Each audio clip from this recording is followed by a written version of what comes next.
Good morning, students. Today we are going to start our new chapter, chapter 18, Democracy and Equality. We all know that our country got independence on 15th August 1947, and after that we need a constitution. Now, what is a constitution? Constitution is a document that has political structure and powers and duties of the government of that particular country. So constitution क्या है? वो document है जिसमें एक country की government की क्या powers होनी चाहिए, क्या ड्यूटीज़ होनी चाहिए, उनका पॉलिटिकल स्ट्रक्चर यानी कि पॉलिटिकल सिस्टम कैसा होगा, वहाँ डेमोक्रेसी होगी, फिर डिक्टेटरशिप होगी, किस तरह का उनका पॉलिटिकल स्ट्रक्चर होगा, स्टेट्स एंड कैपिटल्स किस तरह से होंगी और डिवाइड कैसे होंगी स्टेट्स. तो ये सब चीज़ें कॉन्स्टिट्यूशन में रिटर्न होती हैं. Okay, so are constitution framers framed a constitution for our free India, and there is a preamble in the constitution. Now, what is preamble? Preamble is an introduction to the Indian constitution. preamble क्या है? हर book के आगे कोई ना कोई introduction दी होती है, तो सेम हमारी जो कॉन्स्टिट्यूशन है उसके फ्रंट पर preamble लिखा गया है, जिसमें कॉन्स्टिट्यूशन के सभी मेन कैरेक्टरिस्टिक्स, जो मेन इम्पॉर्टेंट पॉइंट्स हैं, वो रिटन है. Okay, constitution came into effect on 26 जनवरी 1950. हमारा कॉन्स्टिट्यूशन 26 जनवरी 1950 को came into effect means start हुआ था, वर्किंग करना इसने स्टार्ट किया. And it guarantees equality to all citizens and establishes a rule of non-discrimination by the state in every sphere.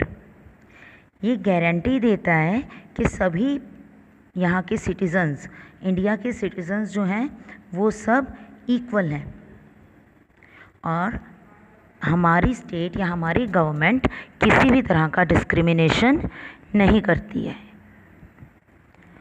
Our constitution ensures that the state treats all the citizens equally and allows equality of status and opportunity to all.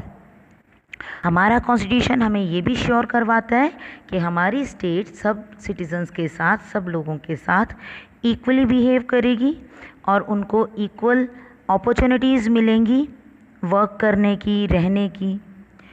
It prohibits discrimination on the basis of religion, gender, color, caste, race और place of birth. ये किसी भी तरह के discrimination को मना करता है. No discrimination on the basis of religion, gender, colour, caste, race और place of birth etcetera. A constitution is a set of regulations that people have made and agreed upon. It is often a written document. It lays down powers and function of the government. Constitution क्या होता है? Rules and regulations का एक set होता है, एक पूरी book है जिसमें रूल्स और रेगुलेशंस लिखे हुए हैं, और वो किसके लिए हैं? हमारी कंट्री के लोगों के लिए. Okay, a set of people that have made and agreed upon it, जिन्होंने इसे बनाया और उस पर अग्री हुए कि हाँ ये सब सही है. It is a written document. ये लिखा हुआ है. In our country it is written but not in every country. हमारी कंट्री में ये रिटन डॉक्यूमेंट है. ओके, और इसमें हमारी गवर्नमेंट की पावर्स और उसकी वर्क्स को भी रिटन किया गया है. Centuries of subjugation, casteism, poverty, illiteracy had weakened the Indian society. Our constitution framers wanted to eradicate the discrimination that had divided the Indian society on the lines of religion, caste, economic status, by ensuring the upliftment of all, especially of those who had been exploited. सैकड़ों सालों से, centuries मतलब बहुत 100 साल से हमारे India में भेदभाव किया जा रहा था, डिफरेंसेस किए जा रहे थे, कास्टिज्म बहुत था, पावर्टी, इलिटरेसी, अनपढ़ थे लोग, और इन सब चीज़ों ने हमारी कंट्री को, हमारी सोसाइटी को वीक कर दिया था. सो हमारे जो कॉन्स्टिट्यूशन फ्रेमर्स थे, they wanted to eradicate the discrimination. वो इस तरह के डिस्क्रिमिनेशन को दूर करना चाहते थे. And this discrimination divided the society, जिसने हमारी सोसाइटी को डिवाइड किया हुआ था. ओके, किस में डिवाइडेड थे हम? रिलीजन के नेम पे डिवाइड थे, कास्ट के नेम पे डिवाइड थे, इकोनॉमिक स्टेटस मीन्स कोई अमीर था, कोई गरीब था. ठीक है, हमारे कॉन्स्टिट्यूशन फ्रेमर्स ने इन सब डिस्क्रिमिनेशंस को दूर करके सबको इक्वली अपलिफ्ट करने के लिए कॉन्स्टिट्यूशन में इस तरह की गाइडलाइंस दी, so that no one can be exploited by others. ठीक है, और सभी अपलिफ्ट हों. अपलिफ्ट मतलब ऊपर आ सके, प्रॉपरली ग्रो कर सके, और specially those who had been exploited, और स्पेशली वो लोग जो एक्सप्लॉइट हुए थे. एक्सप्लॉइट मीन्स जिनको अब तक परेशान किया गया था, जिन्हें प्रॉपर एजुकेशन नहीं मिली थी, जिन्हें अच्छा स्टेटस नहीं मिला था. India has opted for secularism. India में सेकुलरिज्म को ऑप्ट किया गया. Now what is secularism?